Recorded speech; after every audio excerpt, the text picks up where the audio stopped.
What's up, folks? Okay, so we got another podcast. We have a guest this time, Mr. PC Genie, or probably otherwise known as Jonathan. That's your name. He does historical European martial arts, archery, some reviews. Like I've seen reviews for gaming, or kind of gaming. More about picking apart the inaccuracies of gaming, more than likely. What else? Plays with swords. Right. Plays with swords. Oh dear. I mean, we all play with our sword, though. Well, though, yeah, that's the funny thing. It's the best bit, right? You know, it's not a always have to say. So I'm just polishing my sword, but that's not a euphemism. I mean it literally. Right. So I was doing that just a couple of days ago. Actually, I was just there putting some Renaissance wax on, and there just polishing my sword. But I mean in the literal sense. Right. But yeah, basically my channel, like you said, really, I do historical European martial arts, which is like sort of recreating how the sort of ancient knights and warriors fought, much in the same way as you get stuff like kendo and kenjutsu, studying the Japanese arts of the samurai. This is sort of covering things like knights and men-at-arms and such people. And beyond that, I cover things like try to do a bit of archery, especially traditional archery. I've done reviews, like you said. I've done sort of games that try to base themselves on history, like Exanima and stuff like that. Did this stuff on the Traders for Mordhau and Kingdom Come Deliverance, and my thoughts on those. So stuff that's mostly historical based, and also reviewing sort of equipment, so certain brands and ranges of things like swords and such items. Right. Because got a good stuff for a discerning buyer. Right. But I mean, I'm trying to go into things like technique stuff, but of course you need a partner. But that's the general gist of it, basically. Well, since you bring up partner, HEMA or HEMA or HEMA, how do you say that? What is this? Oh, well, I mean, it's just an abbreviation. We just usually say HEMA. Excuse me. Basically, it stands for Historical European Martial Arts. Now, some people like me, well, very few people like me, seem to never abbreviate anything. So everything that would normally have an abbreviation, I'm just going to say Historical European Martial Arts. But it takes a long time to say it, so usually people just say HEMA. Right. And you know what they're talking about. You want to do some HEMA? Yeah.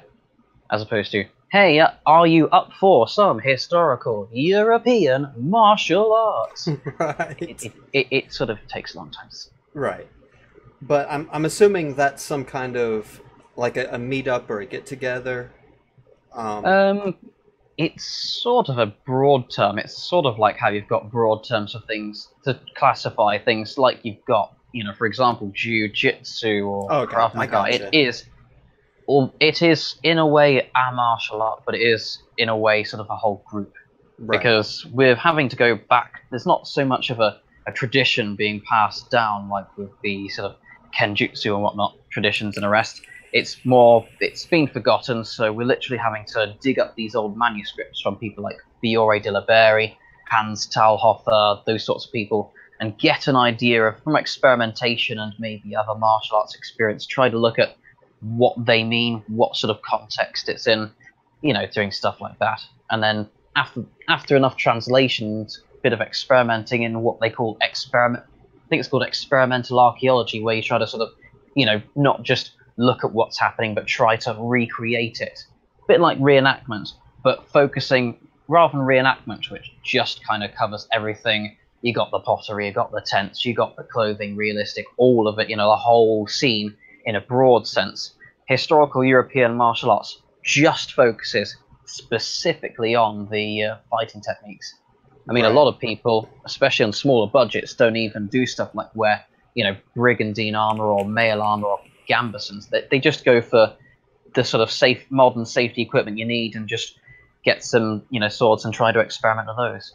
Oh, yeah. I've been to the whole dress up medieval fairs before in the past, and I mean, to a degree, I think it's okay. It's fun to go to those, but I don't think they're accurate in any way. I mean, I somehow don't think that me running around in flip-flops carrying a Mountain Dew would have been accurate to the time. I don't know, flip-flops may have been pretty close to accurate. Don't know of any medieval flip-flops. Probably just your standard sort of turn shoes, would be like slip-ons. But anyway, yeah, I mean, of course, obviously people will have a bit of artistic license with techniques, but we find that even when people are experimenting and kind of doing their own thing, all that really happens is a variation on something that's already been, written down. Because there are only so many ways the human body can move, and only so many ways that are practical to use something like a two-handed sword.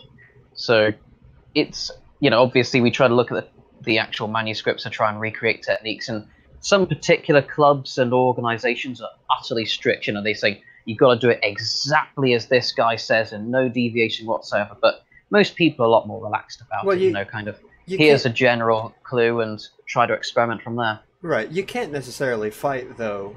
I mean, fighting is a very fluid thing. It's not something that sticks to standards.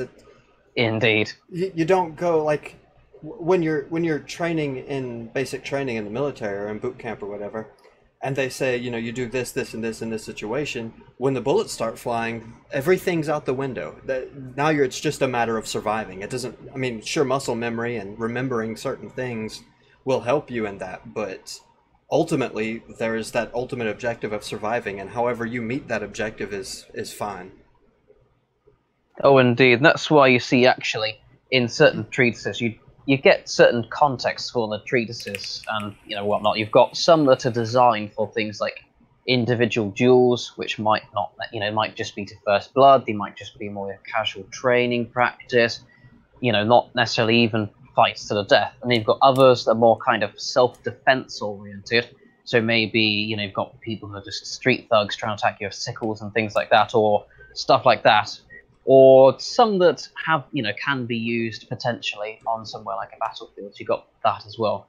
But, I mean, I do feel that there is a degree of muscle memory that sometimes goes a bit underestimated.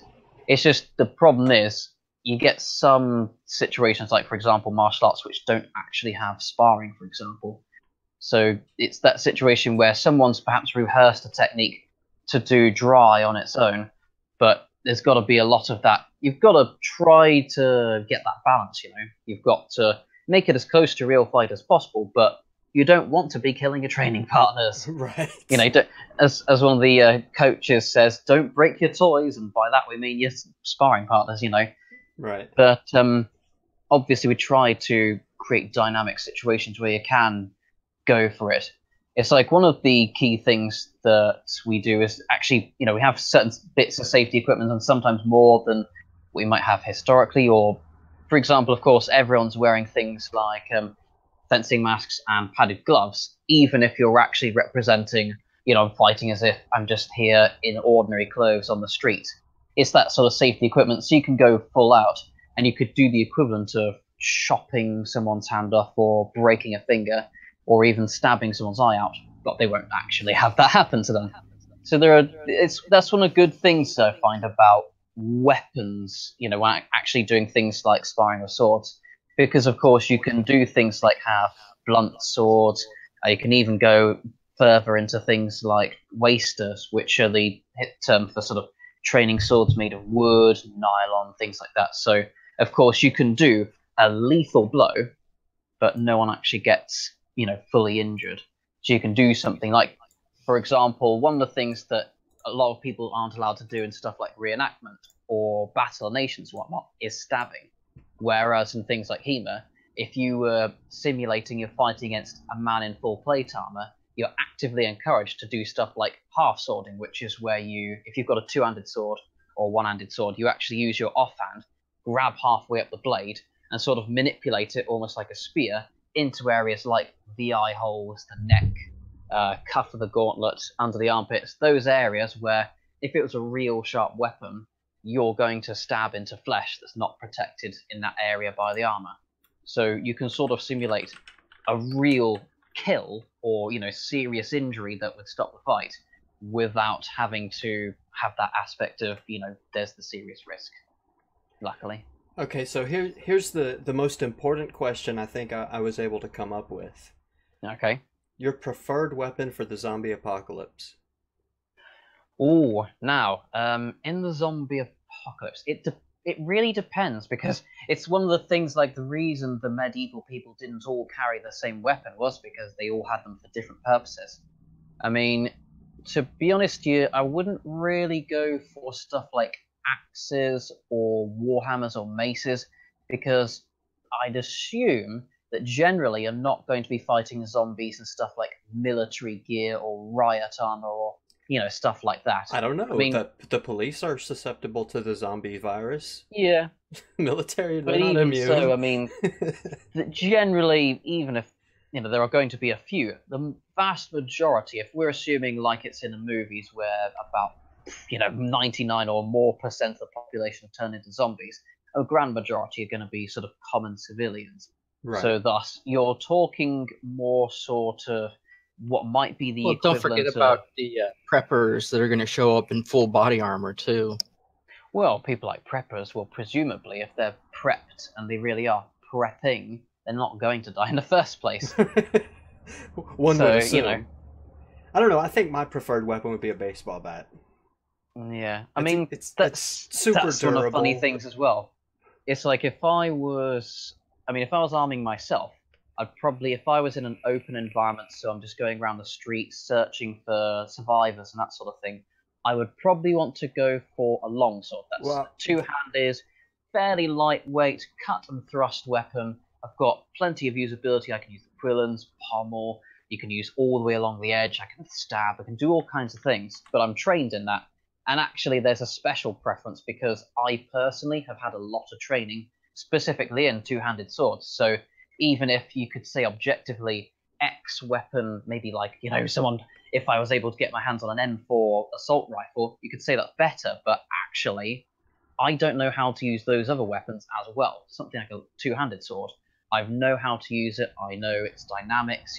I'm very used to it. And I could use it well. I need to interrupt you. You made a mistake right off the bat.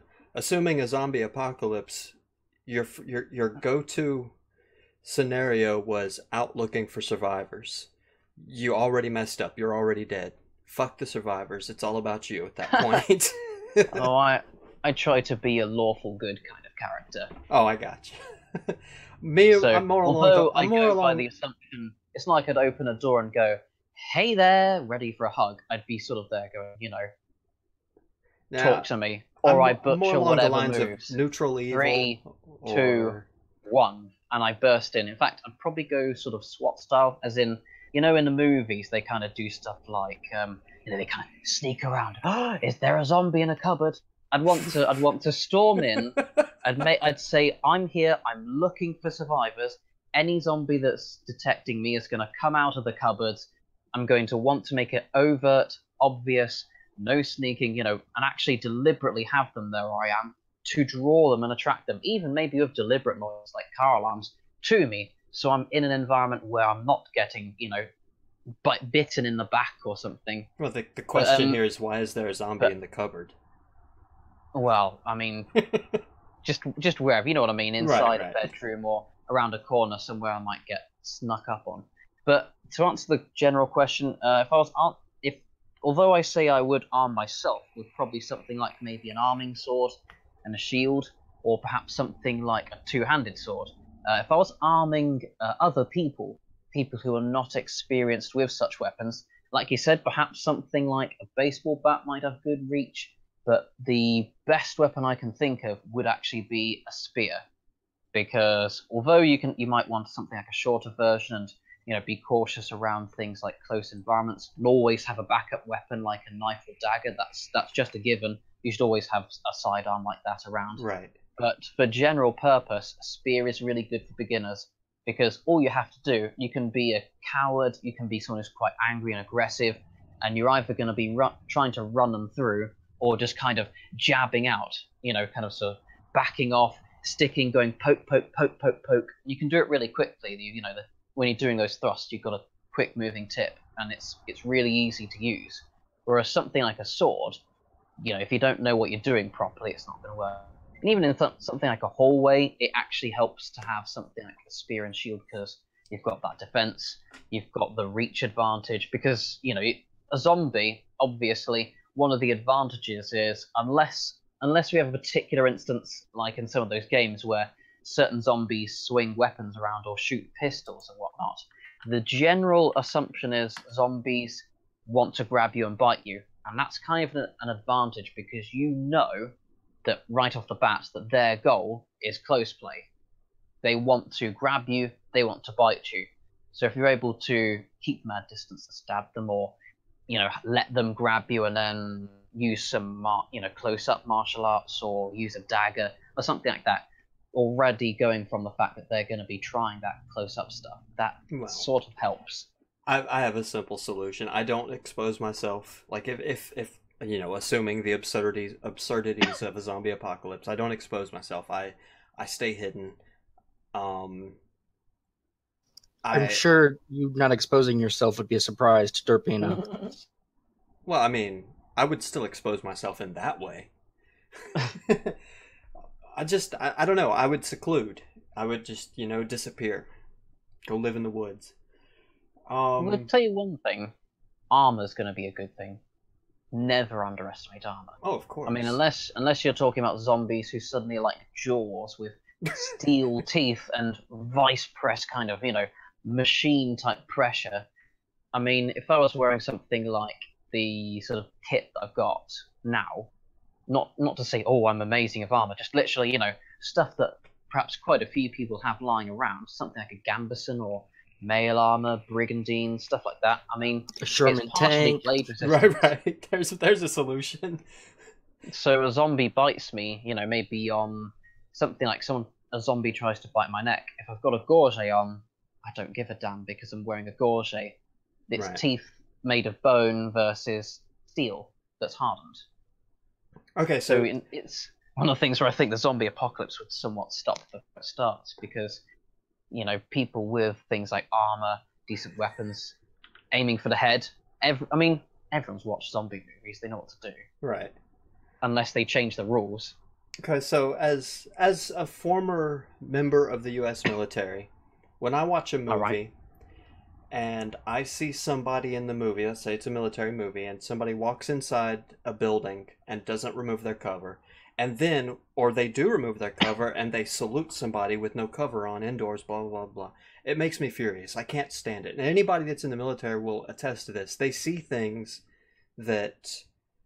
They're just stupid. Yeah, the way people are marching, or their at ease is not proper, or their attention is not proper. They salute indoors. They salute with no cover on. Their at ease makes you uneasy. Exactly.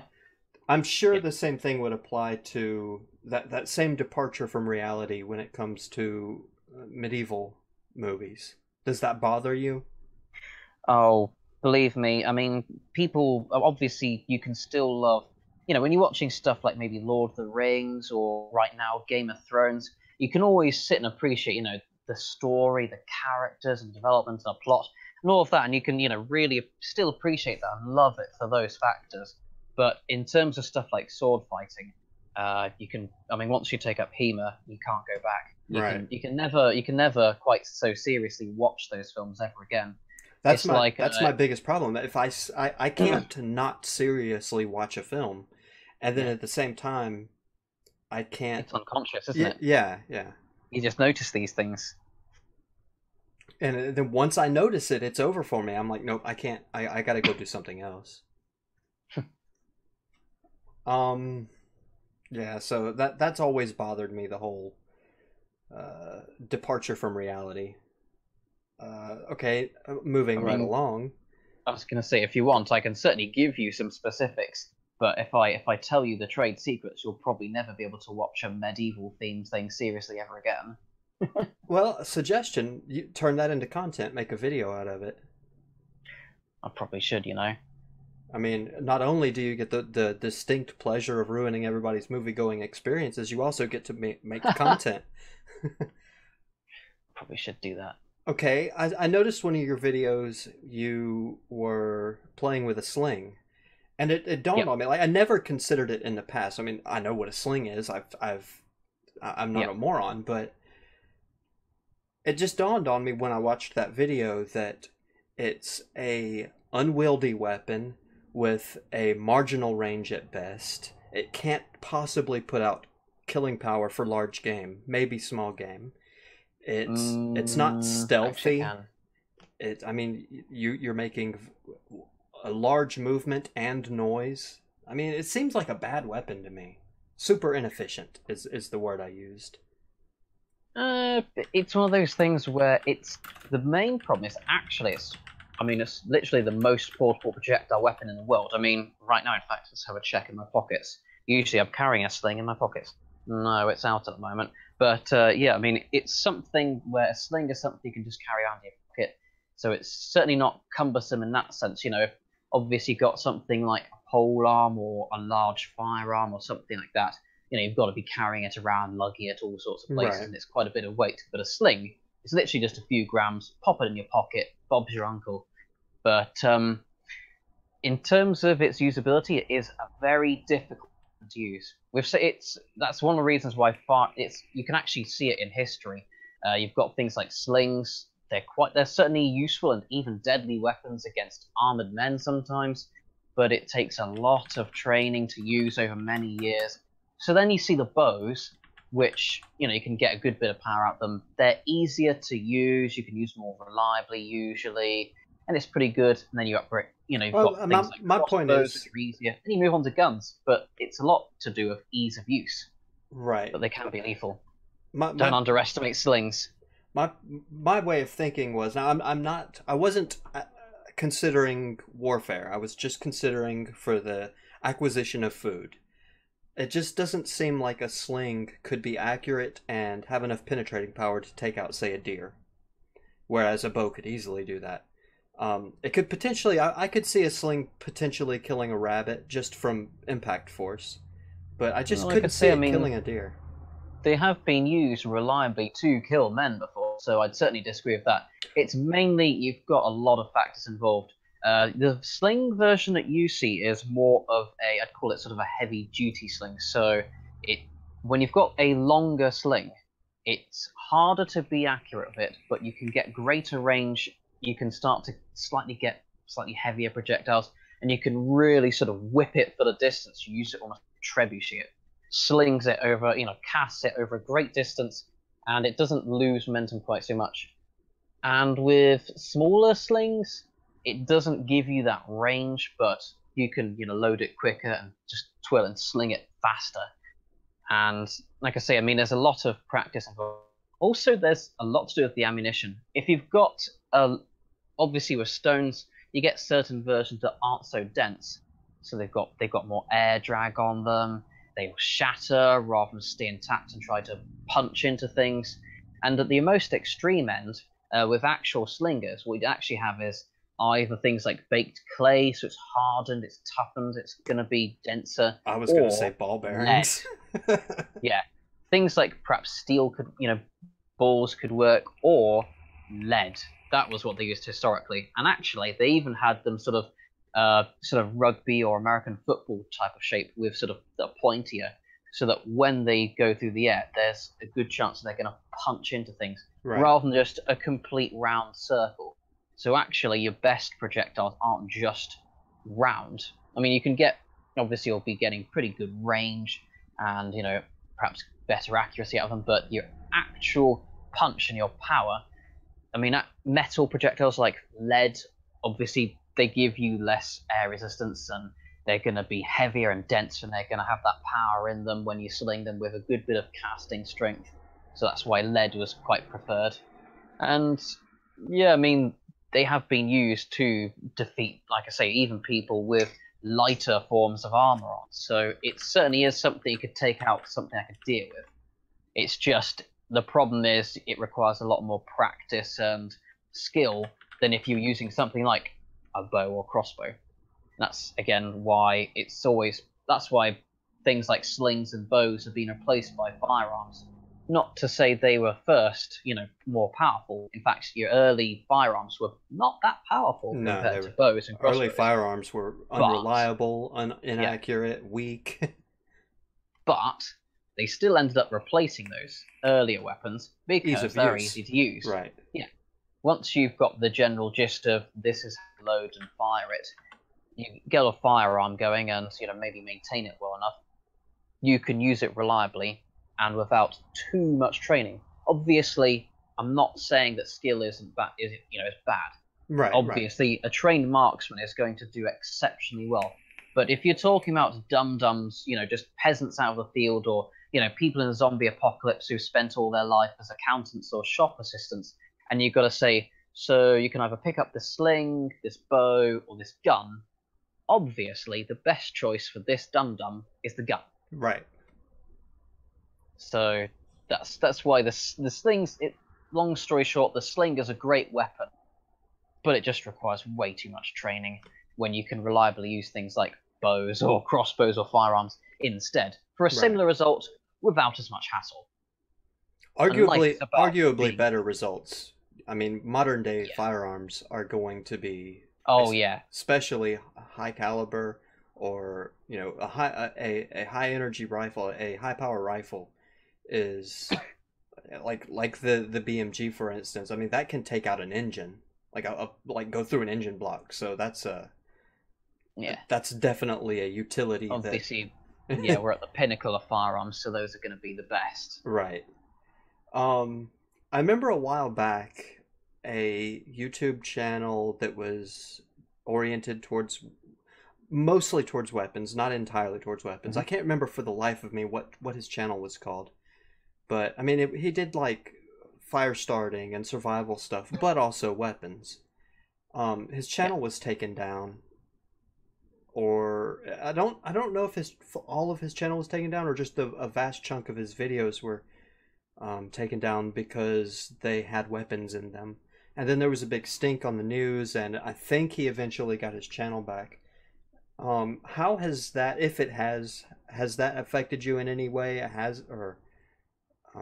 It's certainly affected certain channels. To be honest, I mean, you can maybe call me some kind of, weak, sappy type, but I don't. Although obviously you might have heard from me that I'm sort of strong-minded and I'm definite in my opinions. At the same time, when I'm actually speaking, you won't usually hear me sort of cursing around with the F word or things like that. I actually sometimes go on the assumption that, it's not just sort of people in their 20s, 30s, 40s learning how to use a sword. I often sort of think, okay, actually, there are going to be maybe even kids who are going to be learning this. So although I might accidentally say, and you're bugging them up proper or something like that, right. Generally I try to be more family. Not to say I'm being sappy, but it's just, it's a bit like those history documentaries. I mean, I take a lot of inspiration from people like Mike Lodes. I mean, they're not your boring historians who'll just chat you all day and write books. He'll say, so anyway, we're going to talk about knights, and he'll ride in on a horse and a spear in his back. I'm ready for action. And then he'll go and punch through some armor, he's got set up over there on some stands. And, it's all exciting, and it's something that will keep, that is really good, and it's not watering down the content. But he doesn't have to start effing and jeffing and, trying to be gangster to do it. So, well, I mean, it's not necessarily about profanity, but just weapons in general are getting a lot of heat from YouTube right now. There are gaming channels, huge gaming channels, that are having their videos demonetized because the automated system of bots have identified a firearm in their gaming video. And there's talk of them leaving YouTube and going to Twitch. Yeah, I know. I mean, so in that case, sorry, I probably answered the wrong question then. But regarding that, I do think it's ridiculously stupid. I've always said this, it's quite stupid. I can't remember what it was, but there was something that YouTube was trying to do that, saying, oh, this isn't family friendly. And I kind of did a counter appeal or something like that. And I was sat there and I was thinking, wait, hang on. So I know I've had maybe like a video where, I've had maybe, I remember this particular one where I actually got angry about a certain thing. And I said the F word, really big and clearly. And I'm sat there thinking, yeah, okay, I understand. You know, that's a bit of an iffy thing. But wait up, YouTube. You've got, you know, I've literally had, you know, sort of been checking other people's channels or sometimes watching on my own videos to make sure everything's uploaded correctly and not had any weird glitches. And right beforehand, because they're monetized, I'm seeing gambling adverts, I'm seeing booze, I'm seeing stuff to do with stuff like, can't remember the brand, but, you know, condoms, so talking about sex and, oh yeah, doing them. And again, you know, I don't mind that you're going to have those adverts, but you can't have it both ways. Either you've got to say, you know, this needs to be family friendly, so you got your standard adverts that are family friendly, and you've got content of maybe me trying to avoid swear words, or you've got, you know, no holds barred, everyone's effing and jeffing, you can have your booze and gambling and sex adverts, whatever. But you can't have it both ways, and that's what I feel YouTube tries to do sometimes. You've got, oh, you creators, you need to stop swearing, you need to stop having weapons, don't talk about sex or innuendos and stuff. And then on the flip side, oh yeah, advertiser, let's just put up some booze and gambling and sex adverts and things. What the hell? Right. It's a double standard. Glitch, you had a thing on the list too.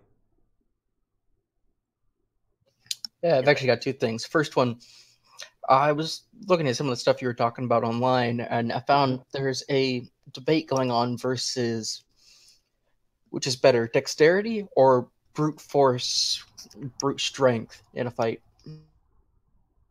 All right. Well, basically dexterity.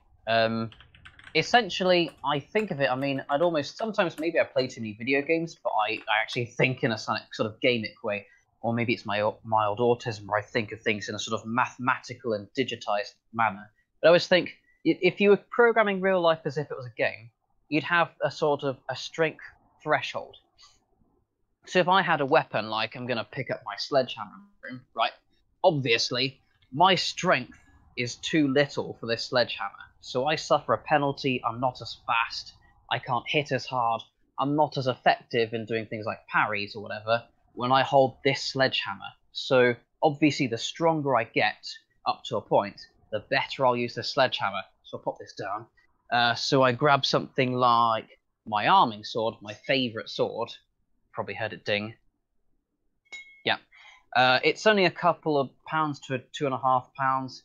It's something where if I get stronger now, maybe a little bit tougher than I am now because I'm a bit out of shape and it'll help a bit, but anything further than that, and it's not really helping. It's sort of like if you imagine someone really strong using something like a sort of foam LARP weapon. It's that kind of thing where you're strong enough where you're going to get the best out of the weapon, and any stronger, it's not any any more muscle and brute force. It's not going to help any further than that. That's it. You've reached the pinnacle. You're at the optimum to use that weapon. So any more strength is not going to help in swinging harder or faster or anything. It's more other factors like dexterity and such things. I mean, I'd really try to caveat that with general speed. So people like George Silver, a person from the Renaissance, calls it sort of time of the hand and time of the foot. So it's like if you see a really good boxer, you know, they're doing quick jabs and uppercuts and whatnot, and they're doing it lightning fast. And it's sort of like that kind of concept where it's going to help. I mean, if you had, say, someone who had absolute maximum strength, who could just, you know, carry buildings, that kind of Atlas strength, versus the Flash, and they both had ordinary arming sword, the Flash wins. Because the guy who's really strong is already more than strong enough to use the weapon as pinnacle. But the really fast guy is just lightning. He's all over the place. You can't catch up, you can't parry, you can't attack in time. You just get wrecked. And that's basically the summary. Obviously, there are certain types of conditioning, like, you know, for wearing armor, it helps to have more sort of strength in your core and your shoulders and whatnot. You know, using things like certain weapons, you'll find, for example, holding a high guard, you need certain muscle development to endure and hold a guard for a long time, or it might tire your arm otherwise. But if we really boil it down, pretty much speed wins over strength every time. Because, I mean, medieval weapons aren't like they show in stuff like Game of Thrones. It's not like the Mountain versus Oberyn. You don't have these heavy swords that you can barely lift. You're going, whoa, you know, swinging so hard. It's just, you know, they're made a few pounds. You maybe need to be reasonably in shape to wield it, but you're not expected to be, you know, an absolute Hulk. You've got to be just you know, sort of active, you know, like your person who'd be going around doing gardening work or something. Someone who's reasonably active and not completely sedentary. And then beyond that, the rest is just your strength, your fitness, being able to fight for longer without getting tired, or stuff like being really fast and agile. That's going to help more than raw brute force, basically. Okay, another one I got for you. What is your view on, you know, there's a lot of these movies where people be fighting in a war zone, and you know, they have to follow that code of honor and chivalry down to the last fight. Ah, yes. The sort of degrees to it. Some, in a way, sort of chivalry is slightly misunderstood. Basically, you are generally expected to do things like, for example, if you catch someone, you wouldn't normally just be expected to kill them. If you have the ability to capture someone, that's preferable. And even just for profiteering reasons, if you kill, or if you go to knights and you just slaughter all of them, the best that you'll get out of it is the victory itself and the loot, and that's it. Whereas if you look at a battle like Agincourt, I mean, they literally had to kill prisoners a few prisoners because they had too many. But generally, all of the knights, obviously, they had the loot taken. They had their weapons. You can sell that off. People like your archers and the rest could equip themselves with even better armor than before. Great stuff. But there was a ton of money to be made for everyone, from kings to your peasants in the army, by ransoming people. So in that sense, chivalry is quite useful. And also chivalry is there to stop things from happening, like, for example, if you're an entitled knight, you're not supposed to go around to your local, you know, to your local feudal village and start butchering all the peasants and trying to, you know, create extortion. You need to be part of a stable economy. So it's not a sort of a misplaced, you know, moral thing. There is a degree of practicality in it, and you're supposed to try to maintain a stable society. You're supposed to try and actually ransom people for profit. You know, you're trying to get money from war and victory rather than just this crazy, I just want everything dead mentality. But obviously there are degrees where actually the honor tries to go too far. It's like a lot of treatises show all sorts of nasty ways where you're doing things like grappling with a knight and throwing him to the ground. That's actively encouraged. So I mentioned stuff like half-swording rest earlier to stab in the armor. But there are lots of techniques that encourage, you know what, you just throw that person to the ground and you just, you know, get on top of them, pull their visor up and stab with that dagger. It's gory, it's horrible, it probably would look pretty rough on TV, but they actively encouraged it. It was in the treatises, you know. It was published officially that this is the way you fight. So it's not like the knights would go, this guy's maybe fallen over. Oh, I'll just wait here, and oh yeah, come on, get up. All right, now we'll continue fighting. It would be, okay, I'm throwing you to the ground and slamming you. I'm gonna pull your mask up. You know, gonna threaten you with a dagger. It can be pretty brutish, and it ends up being, it's like Derpy said, it's survival. You're doing the most efficient things you can do. So if you've got that opening where someone's lifted their visor and you can stab them in the face, Fiore loves to stab people in the face. You know, that's one of the old sword masters. You know, it's pretty much just a given that you're going to be doing those brutish things.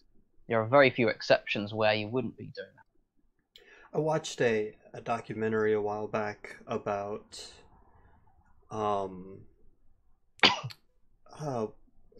it was the history of chivalry and knights, where it started from, you know, initially just being a normal person who went off to fight for their king, and then as a result of success being awarded land, so on and so forth. And at some point, it's been a long time since I've seen it, so I don't remember details. But that's fine.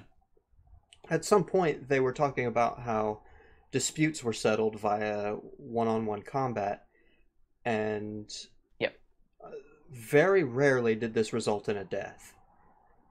Indeed, it was no armor, one sword or two swords, two people, no armor, go at it, and rarely was a death the result. And that kind of took me aback because the way I guess movies and popular media, popular culture regales these stories. The implication is that these two fought to the death, but that's in fact not what happened. Yeah, correct. I was going to say, I'll tell you what, if George Silver from the Renaissance would be here, a few things to say.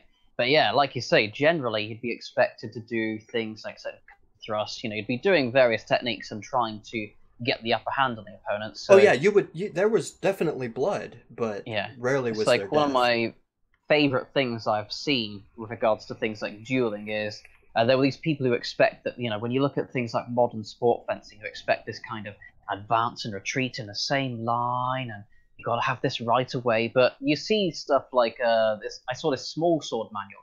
Small sword is this really specialized dueling weapon. It's a triangular section blade. You only thrust of it, and there were these techniques that were showing actually where people were disarming. So if you were looking at sport fencers, if you suggested the idea of, so you're going to close in and you're going to steal their weapon away, they'd probably say, oh man, that's cheating. But obviously, if you're not killing or murdering someone, that's perfectly fine. But yeah, I mean, generally duels, like you say, they were to things like first blood. They would be until someone says that they give in, things like that. You'd rarely see any sort of combat or duel situation land in someone getting killed. In fact, they're often by accident. Right. It's quite interesting. This one of the reasons why I mentioned George Silver is that he mentions this is one of the problems with having weapons like rapiers, because they're more thrust oriented. And the problem with that is, with a cut, although you've got certain factors that give an advantage in a life or death battle, where you can cover a line so it's harder to parry, you've got more angles and things you can attack, and certain sort of ways you can feint and pretend and do all kinds of weird and wacky things that you can't really do if you're only thrusting, you're only stabbing. But it mentions that one thing that actually is a good thing for cuts is also the fact that it doesn't usually cause severe or fatal injury. So you'd have to usually, if you did something like cut up at the arm, or even something like graze on the torso. Although actually, real weapons in a real fight, don't get me wrong, they can be utterly nasty and you can be disemboweling people with them. But if you're being cautious in something like a duel, it's quite often that you can end up with maybe some scarring or some injuries, but not death.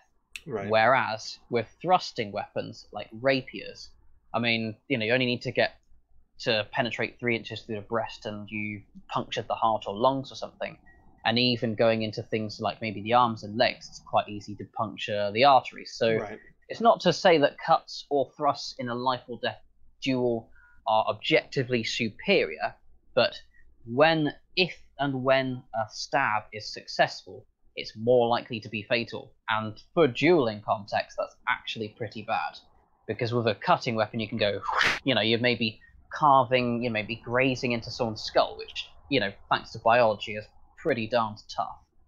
Whereas if you're thrusting, you can end up maybe going through an eye socket, or you're going to end up doing all sorts of lethal injuries. And that's one of the reasons why there are proponents of cutting only in duels, like George Silver, who just hated rapier. Yeah. Because too many people die in duels. All right, in the stream chat, Kathy asked, what's the best place to get armor? I think it was meant to be a joke, but it's actually a reasonable question. I mean, I would imagine just as much as there are show swords, there is show armor. Bloody right. Yeah. I actually had this. I did a video about sort of, this tip for buying armor, and I said about tailoring. So basically you've got two ends. You've got your sort of I actually I literally said in the video, you've got easy, medium, and hard sort of armor kind of difficulties. And by that, I was specifically referring to, at the shallow end, at your really easy end, with something like a gambeson, which is sort of a padded jacket, toughened, you know, basically almost like thick clothing, but sort of purpose-built for fighting in. You can pretty much just buy it off the shelf. It's like standard clothing. You might have your sort of men's and women's, small, medium, large, extra large, those kinds of things. You can just buy them off the shelf. It's like there are retailers like for historical European martial arts. There are people like, sorry, my screen's just gone. Can you still hear me? Yeah. Yeah, okay, good. There are retailers like this one called Spez, who specialize in historical European martial arts equipment.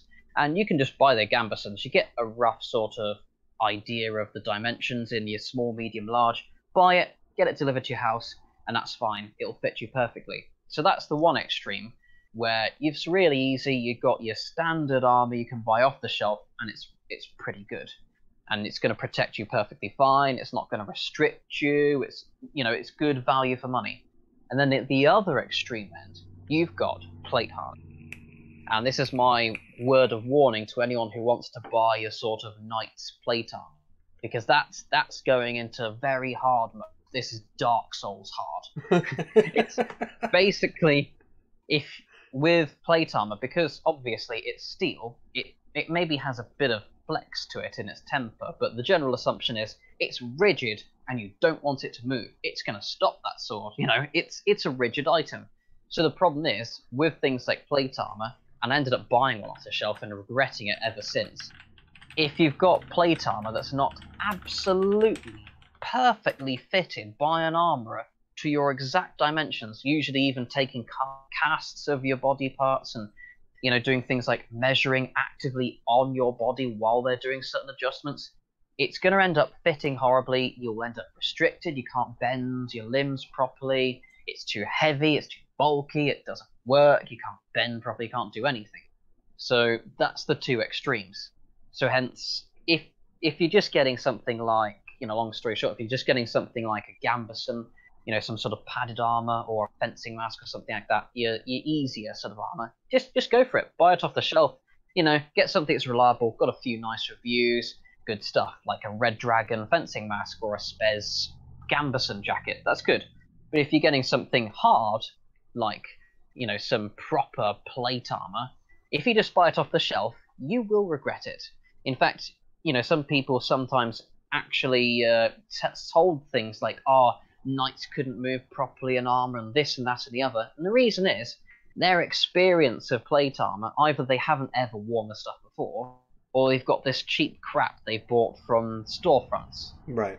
And they've ended up, buying armor that doesn't fit them. It's like the classic example is you get things like in plate armor, when you've got a breastplate, it actually, in a real version, you'd normally have a breastplate that goes down approximately to sort of the bottom of your rib cage. And then you'd have these sort of folds or these sort of collapsible lanes of metal so that you can bend forwards and backwards on your torso. It sort of collapses and extends. It's quite useful. It's that articulation. Whereas if you see a cheap version, it's just one solid breastplate and one solid backplate, and it goes all the way, sometimes not even past the waist, but actually down to the hips. Right. So as soon as you try to bend forward, the top part comes and chokes your neck. Right. And it's horrible, and you don't want to wear it again because it's rubbish. I know. It unfortunately gives a bad idea of knighthood. If I lived in times past, I think my go-to would be boiled leather, and in extreme circumstances, maybe chain or like some kind of a link ring mail or something. But I'm not a big fan of wearing a tank. Yeah, I mean, obviously you've got your heavier and your lighter types of armor, but I mean, with certain armors, things like leather can actually be more expensive. One of the things that can help, usually... Well, I mean, price is no concern. I'm going to steal the armor anyways. Oh, yeah. But in terms of your sort of moving around, people tend to overestimate how heavy. Problem is, it's like when I was doing that thing for a kid's birthday party, and people sort of look at these armors and they go, "Oh, can I try it?" And I sort of hand the male Horberg, a chainmail shirt over, and they take it in their hands. They go, "Oh!" and their hands drop to the floor. "Oh, it's so heavy." And then they see me wearing it, going, "Oh, you're so strong, Jonathan." But I'm not. I'm actually a bit fat. Sorry, stocky. But the thing is, when you're wearing the armor, it spreads the weight across you. It's a bit like when you're wearing a rucksack. If you had hiking gear, right? Imagine you had your full hiking gear in your backpack, and someone said, "Oh yes, you got to carry it like this," and you pick it up like a shopping bag, and you stretch your arm all the way out. I bet you couldn't last 30 seconds before you get shaking like a leaf, and your arm just limps and falls. But then, if you actually wear the backpack like a normal person, you've got the straps on, maybe you've got that little clip thing that goes around your waist, and you can be hiking, you can be wandering around for hours. And that's a hiking bag that's pulling on your back. Imagine something that is literally worn like clothing. So even something that may well sound quite heavy, such as chainmail armor or plate armor, when you're wearing it, so the weight's distributed across you, it's not that noticeable anymore. You've even got things like gambesons and padded, jackets and things to help soften and cushion you even more, so it's even more distributed. But yeah, I mean, I'm probably not. Pretty similar to like a plate carrier for armor for anyone that's been in the military. Okay, so ultimately, though, the root of the question: where can somebody that doesn't have years of training wearing plate mail get some decent armor? I'd recommend trying to start pretty much from the beginning. The best thing to do is start, with some sort of off-the-shelf one with reasonably good reviews, getting something like a gambeson, because if you are going to wear stuff like even things like mail, brigandine, or plate armor, you're going to want a base layer anyway. Beyond that, like I say, it's like I said before, you've got your easy, medium, and hard. The heavier and more sort of knightly the armor is, the more you need to get it tailored to you. So avoid the temptation to just buy, a big suit of plate armor off the shelf. But if you're just buying something like a shirt of mail, you can get the stuff tailored, and it's going to fit you even better. It's going to be even nicer and juicier to wear. But for the most part, it's fairly standardized. I would go with a large, oversized jacket, and then just stuff as many pillows and like towels and stuff in. Well, to be honest, it might sound silly to some people, but that's a genuine tactic. People really underestimate I even did a video on this. People underestimate how much things like gambesons can protect you, because you've got the toughness. So you've got certain toughened materials such as leather or lots of thick linen or things like that on the outside, which make sure that they don't get pierced easily or sliced open. And then you've got the padding as well, so it cushions the blow, it spreads the force. A lot of the impact, a lot of the damage out of something like a sword cut is taken out if you've got a good quality gambeson. And indeed, a lot of people wore that as their actual main armor, and it wasn't to say that it was bad. A lot of times, it actually did quite well. Maybe, especially in a real fight when, it's another problem. You've got people sort of looking at their test cutting stands, and they get the perfect measure. They prepare. They go, ooh, back and forth. Okay, here I've got this strike ready, and bam! Oh, look at that! I chopped it open. Yeah, but in a real fight, you got glancing blows. The edge alignment might not be right. You might have a person who's amateur, maybe it's kind of they were trying to aim at your torso, but you kind of intercepted, and maybe your arm accidentally got in the way. All sorts of things will happen. It won't be a perfect strike like you can do at a stand that doesn't fight back. So something like a gambeson will mean the difference between an injury or actually just a blow deflected. Okay, completely off topic question. Let's go for it. Did you watch the fight last night? The fight. Yeah, the fight. The fight. Oh god, I'm out of the loop with most things popular. Wasn't there something about some boxer and MMA fight or something? Yeah, there was... That was it. Yeah, it was the Irish dude and the American dude. The boxer versus the MMA. Also known as super depressing fight. Yeah. I kind of expected, like, if my thought was if Mayweather didn't drop in the first 2 rounds, then he was gonna win. But I fully expected him to hit the floor in the first 2 rounds. Right.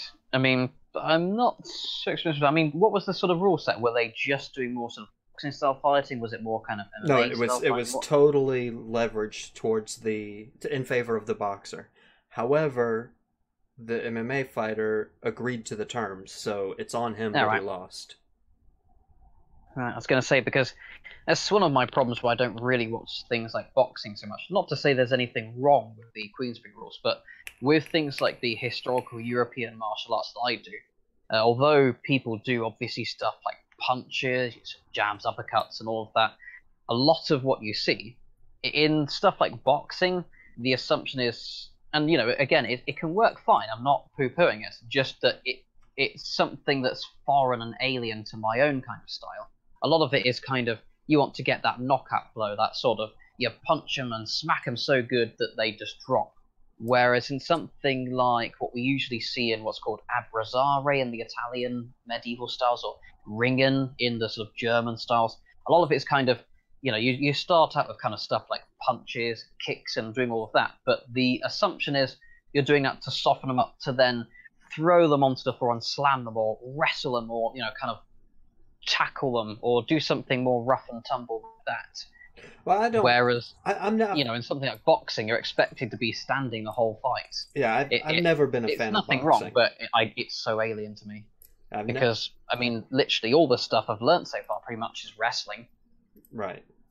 No, I've never been a fan of boxing. I won't say that. I'm not going to say that it's a terrible sport, because plenty of people like it. To them, it's not a terrible sport. My opinion is subjective. But to me, I'm not a violent person per se. I will fight, but I have to be. I won't just fight for the sake of fighting. And when I do, hilarious. Your picture's this angry guy with the gritted teeth, and you think he's gonna stab me, and then you're saying I'm not a. No, I'm not a violent person. I mean, I'm prior military, and I'm not a Forks out of Fallout 3. Ignoring the raging during golf with friends. Right. Well, that doesn't count. But I get violent then. But but when I do decide to pull the trigger, as it were, and fight, I don't fight to be fair. I fight to win.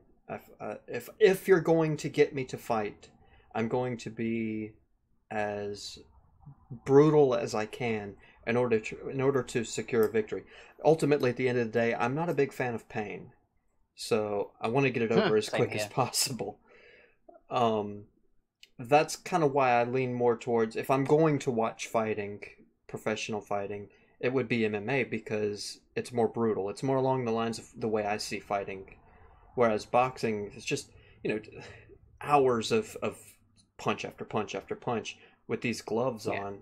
I just don't see that as, to me, it's not fighting. And then, like Kathy said, wrestling, professional wrestling. Oh my God, what a ridiculous fucking thing. Oh yeah. Great bit of showmanship. Right. I mean, to put it into context, when I see a movie fights to sword fighting are what that wrestling is to unarmed fighting. It's that kind of thing where it's all showmanship. Everything. Hey, I'm gonna do this really over the top and telegraphed move. Oh, I didn't see it coming. Oh, right. I'm knocked down. It's like they're going, come on, fight harder, faster, do it, come on, something. I've never been like a hardcore fan of MMA, but I do occasionally watch it.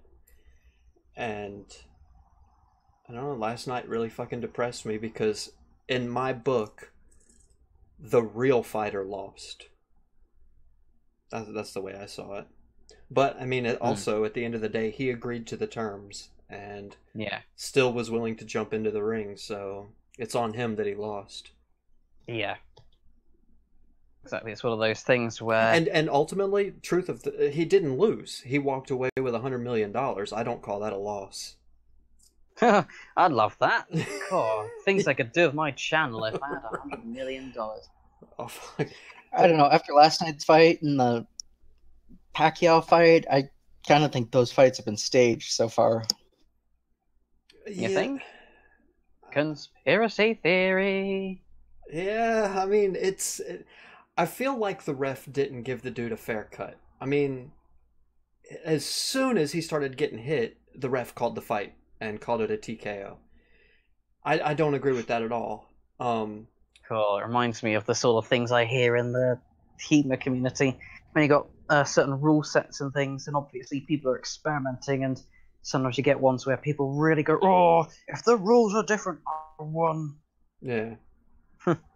Well, I actually had this guy I was speaking to recently, plainly because it was weird. They had this rapier competition, and you can actually cut with rapiers. It's not like a small sword where it can only thrust. It's just that rapiers are best at thrusting. Right. And they had this rule where you could only cut with the middle portion of the blade. But so many actual historical manuals, this is how murder with this weapon said you can, show ways of cutting, and it's more towards sort of the tip of the weapon. But so this guy that I knew, he was getting all kinds of hits because they were close to the tip. They just didn't get counted. And even the judges were getting frustrated. That was really good, but I can't give it to you. Well, with an MMA fight, even if you kick somebody in the face and they fall down and they're unconscious, most often, rarely is it not the case, that they jump on top of them and keep pounding on them. Whereas in a boxing fight, nice. I mean, the fight's not over until the ref can identify the loser there is unconscious. Whereas in a boxing match, that's not the case. So the ref called the fight based on a technical knockout because the ref thought that he was non-responsive. But from the MMA standpoint, he was just getting hit. MMA fighters get hit all the time. It doesn't mean they're knocked out. So I think he was taking the licks intentionally. I think he was just getting hit because he wasn't getting hit hard, and the hits were glancing at best.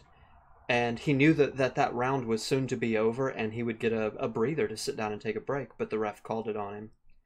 So, I don't know. I feel like the ref kind of called it too soon. In an MMA fight, the fight's not over until the opponent is on the ground, typically in a pants full of shit. So that's nice. Right. So in boxing, I just don't think he was ready. He expected the ref to call it.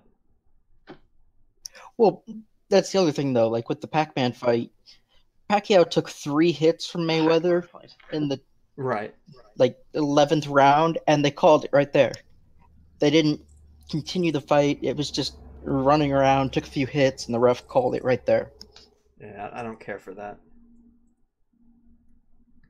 No, and I think points wise, McGregor won. Anyways, he beat the dog shit out of him the first 2 rounds.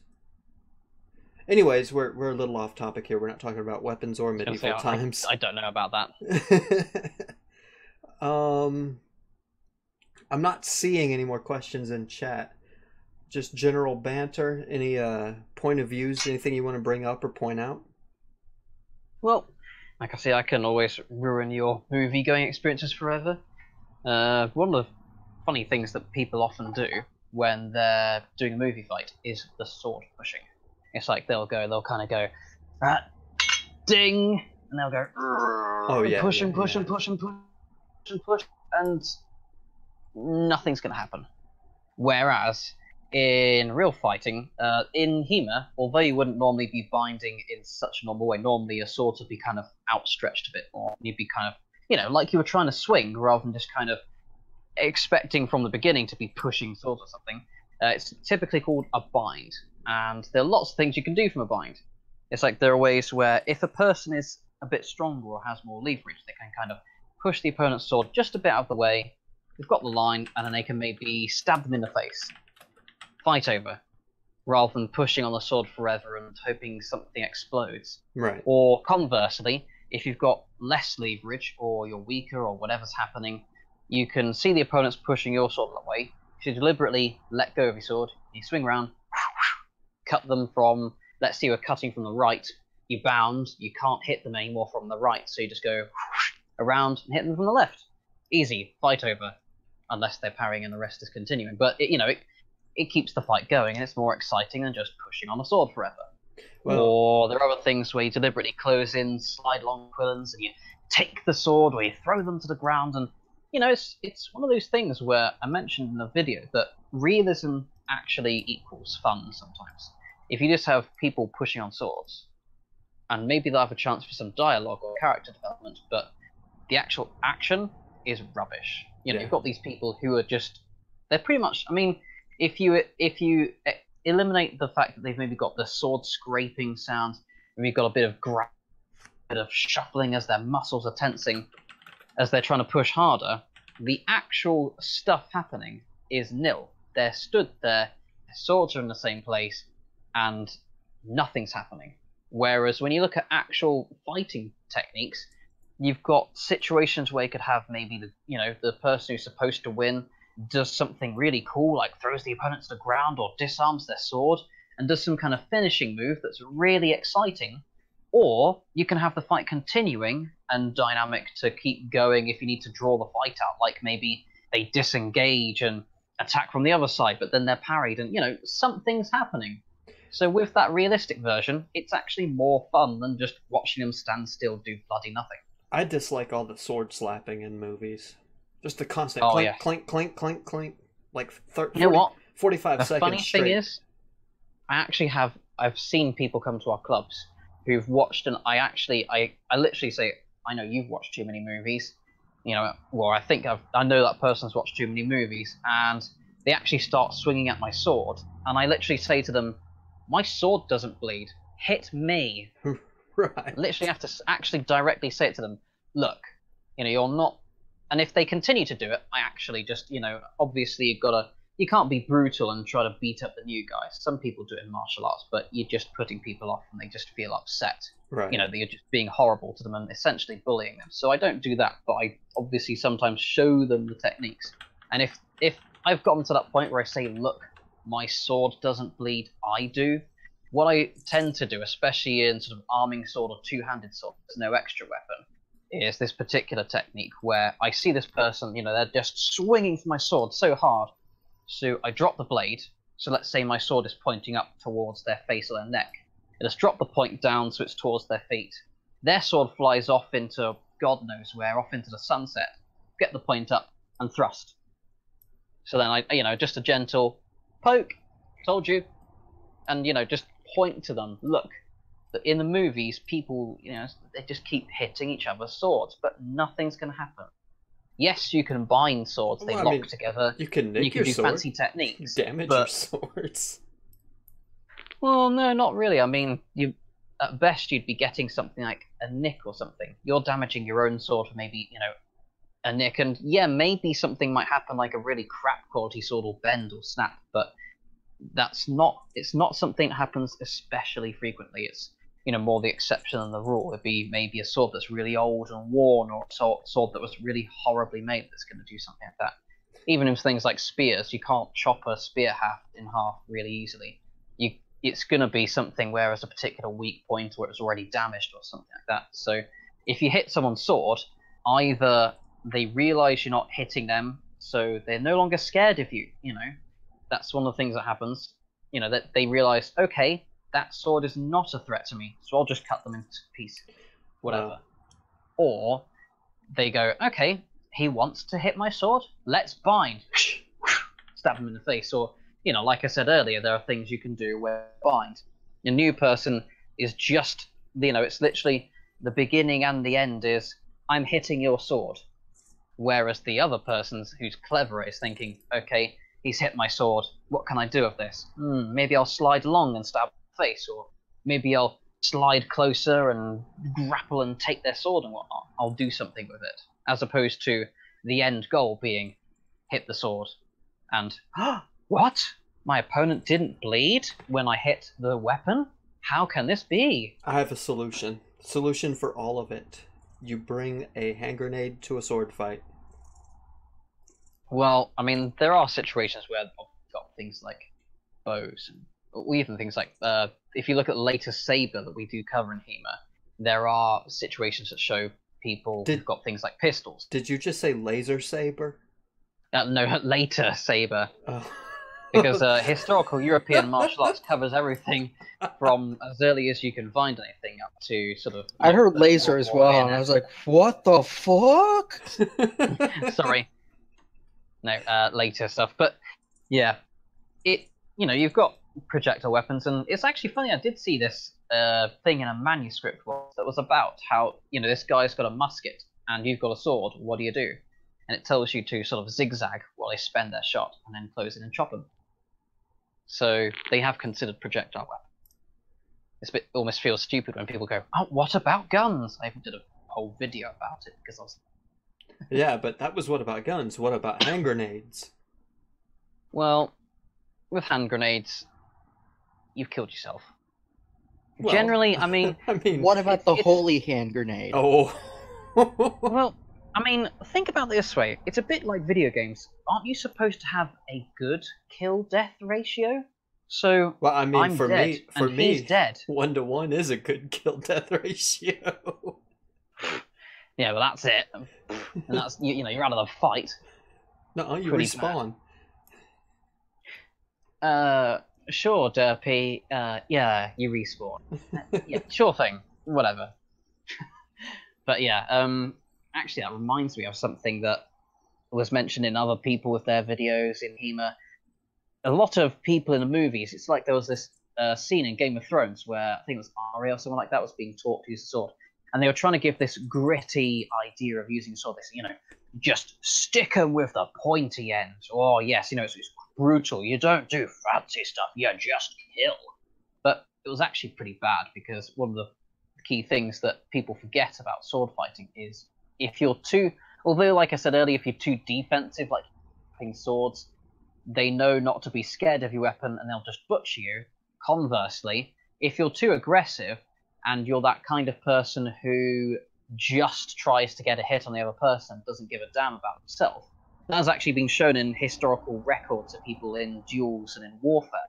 And what often happens is either the person is better and, sort of maybe parries, riposte, does something to stop the person who's attacking and skewers the person who's the attacker, or you end up with what's called a double or an afterblow, which is where the two people who are fighting killing each other. And maybe one person dies immediately and the other got a horrible mortal wound that gets septic and goes horrid, but basically, sooner or later, they're both dead from it. And it's rubbish. Glitch, you want to add anything? Nah, I got nothing else, man. Nothing else. Alright, if there's no more questions from chat, I see people coming and going periodically, but no more questions, it seems.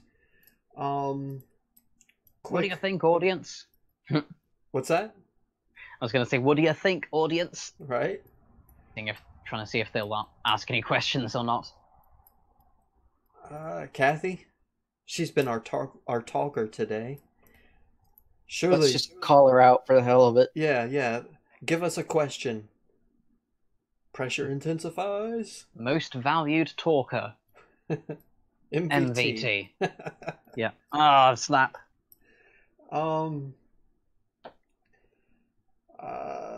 tell you what, if they're commenting, I mean, I'm more than happy to do another stream or another sort of podcast that you're doing on this topic if, they want to ask more questions to me later. Right. Or obviously it can be a question, I'll maybe do a video on my channel, whatever they want. This is the last time that I'm going to be streaming anything on YouTube. I'm going to move my stream over to Twitch permanently. So that's because, one, I don't want all my eggs in one basket, and two, when you stream on YouTube, it kind of screws with your analytics. So I need to announce that and let people know, again, as many times as I can, to go over to Twitch, links below, and follow there. Yes, follow us on Twitch. Yes. There will be another stream later today not podcasty, just sitting around bullshitting and playing games and whatnot. And follow them on Twitch. Right. And then on the Discord front, we have a Discord server, again, links below, where you can come hang out even if we're not streaming and we're not YouTubing and we're not doing anything. We're just sitting in Discord all day bullshitting. So being discordant. Right, exactly.